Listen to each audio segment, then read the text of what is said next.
Hi there! In this video we're going to be making a base nut. So we're going to start off with a blank like this is just a solid piece of bone, and we're going to cut down that and shape it and slot it for the strings. It's the exact same process if you're making a guitar instead of a bass.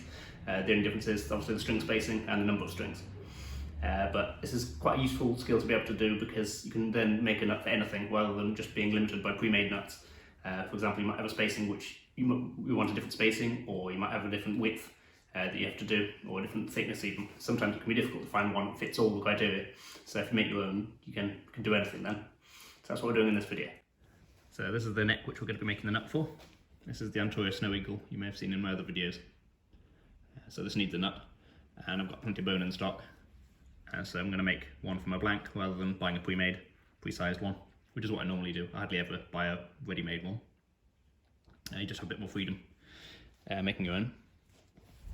So what you can do is buy these, which is an acoustic bridge saddle. And these are normally a good thickness for Fender style headstocks.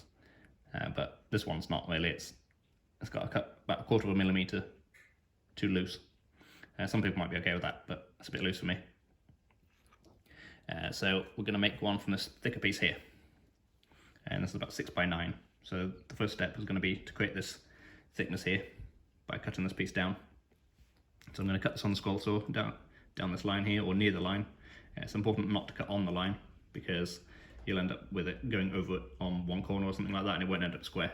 So you cut away from the line and then file and sand down to it. If you don't have a scroll saw, you can use any saw, like a hacksaw for example. Put it in a vise, use a hacksaw. That's what I normally used to do, but I've got a scroll saw, so I'm going to use that.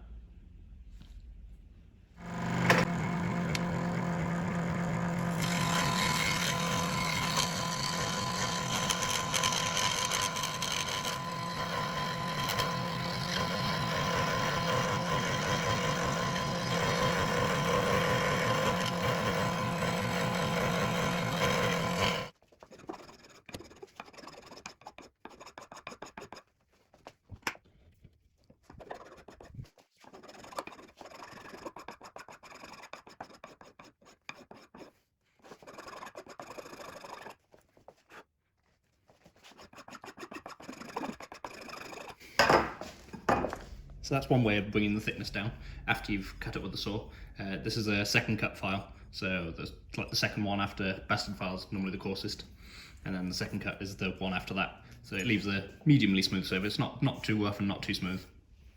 So that's what I'm doing to bring the thickness down here. But another way you can do it is by sanding instead, which is where you lie a flat sheet on the table, and then you pass it over the top of that, which I'll demonstrate now. So this is the other way. It's worth saying that you should probably leave one face square, which makes things easy. So don't take material off both sides, just take it off one. So you can see this is the side I've already been filing. So this is the other way of doing it. Simply sliding it across there.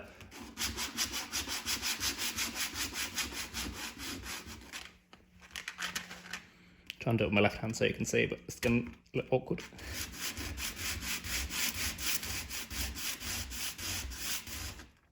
So this is 80 grit paper, and this is just using masking tape to tape it down to here, which is a flat surface.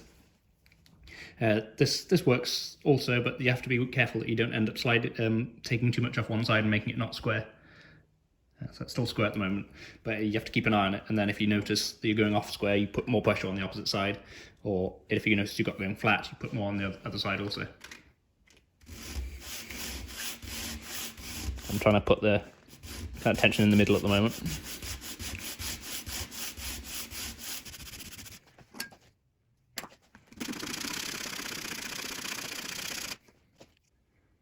So I can see we're quite close now at 3.9, we need to get down to 3.3, so it's just 0.6 of a millimeter left to go. Just check it on both sides to make sure it's square. Yep.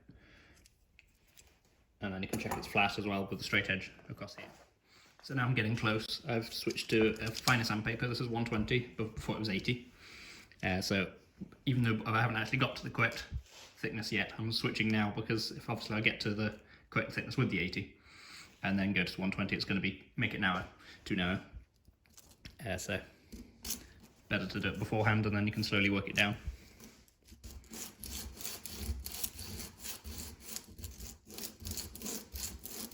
And again, make sure it's stays square because that's the easiest thing to get wrong.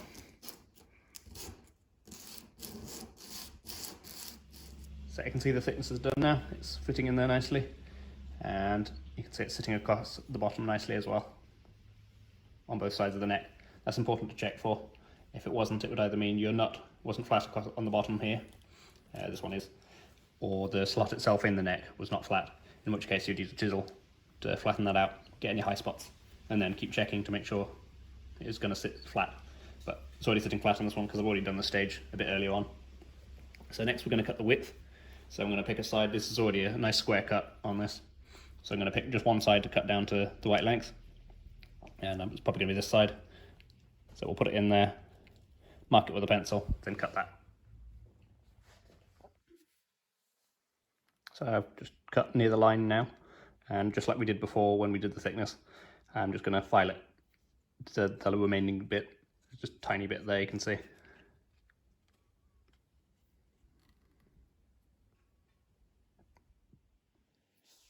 So that's nice and flush with the sides now. So our next job is going to be cut down the height a bit, because this is much too tall.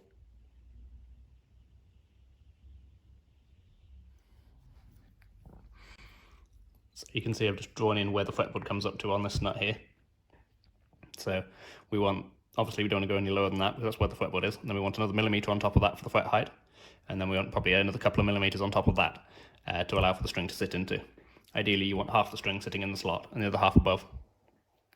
So obviously the string size is completely different. So on the bass side here, on the E string, you want to want more material than you do on the other side. Some people do just do it flat across or have it slant, so it's like that. But I like to use a radius on the top, which matches the neck. So this is a 10-inch radius. So I've got my radius gauge here. So I'll put that across the top and then draw a line there. Then work down to that line with the file.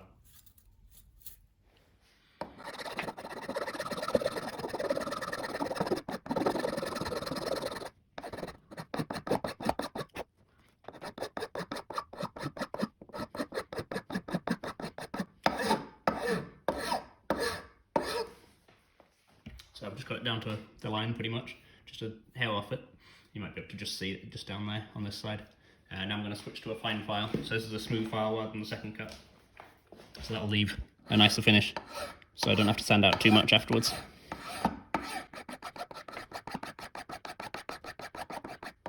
And next we'll start the slot for the strings, and then we can start making it more comfortable as well by filing off these corners, which are really quite sharp.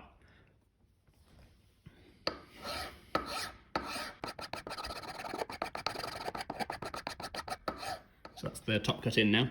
Next we're going to mark out our string slots. You can see I've just done that faintly there with pencil first, the two outer ones.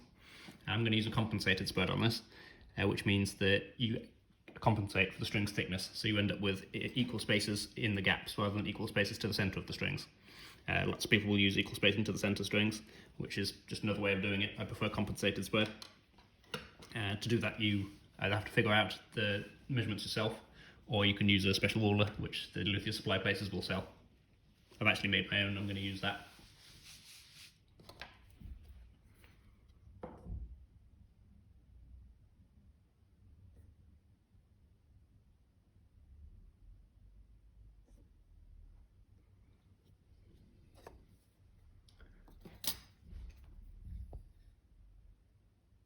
So now I've marked for the location of them. I'm going to use a set square to make sure they align square across and finish the line across, so I could have got something to follow with the file. So first I'm going to mark for with the starter slots. So this can be cut with anything, either a hacksaw or something with what's a lot finer than you need. I'm actually going to use a guitar nut file. This is a 10, so that makes just much more easy to be accurate with a fine edge like that rather than a base thickness. So I'm just going to go around and then start the slot with that, so I've got something to follow with the other way.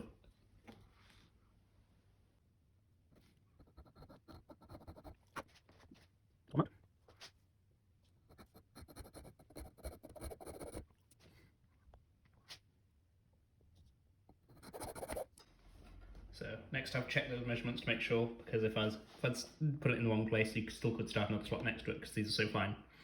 So if I had made a mistake, you can correct that with the fine file. We wouldn't be able to with the thicker file. But they're fine, just check that. So now I'm going to make them a bit bigger. I'm going to go to the other side of the same file, which is a 26, still way smaller than anything we need. So then I'm going to cut these all with the 26 and then follow up with the 45, which will be the G-string on this.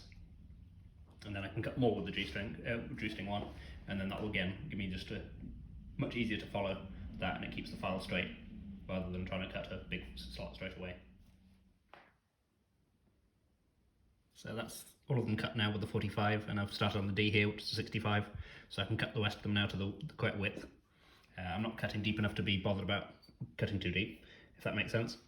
I'm just getting the starter slots, really, just getting the correct widths, and then once they're on the neck, I can cut them to their correct depth.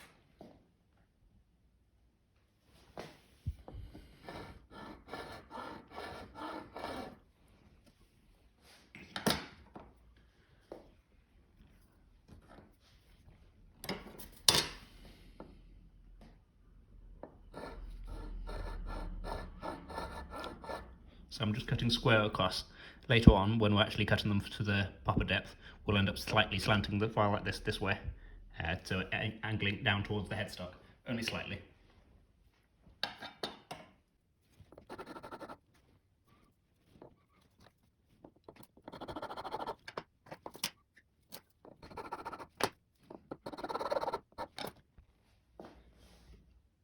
Here it is in place now, and you can see these slots aren't to their correct depth yet. They're going to need to be deeper than that, but I've just left them a bit high at the moment, so because I'm not going to cut to the correct depth until the strings are actually on, because that will dictate how deep we go.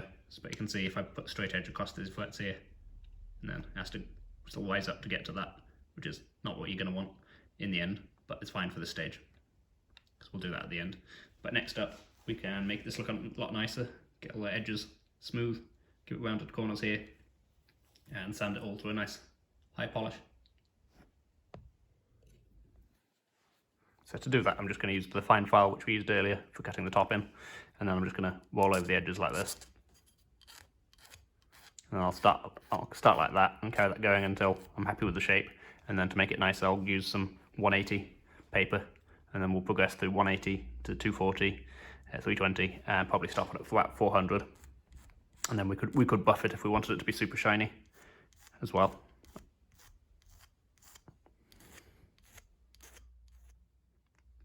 So you can see it's taking shape now. We're getting these corners rounded off here. You can also smooth off this edge here, which is the edge that goes towards the tuners and the headstock, but you don't want to touch this edge here. You want that to be nice and sharp and straight, because that's the important point where the strings meet, and you want it to be on that edge there. You don't want it to be halfway along the nut here, because that will change your intonation. So it's important that the strings have a good, strong witness point there.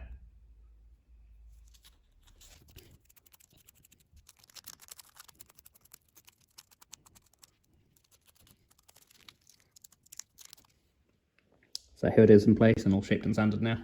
I've taken this to 600 grit. You can go higher than that if you wanted, but 600 grit's like a good stopping point for me on this one.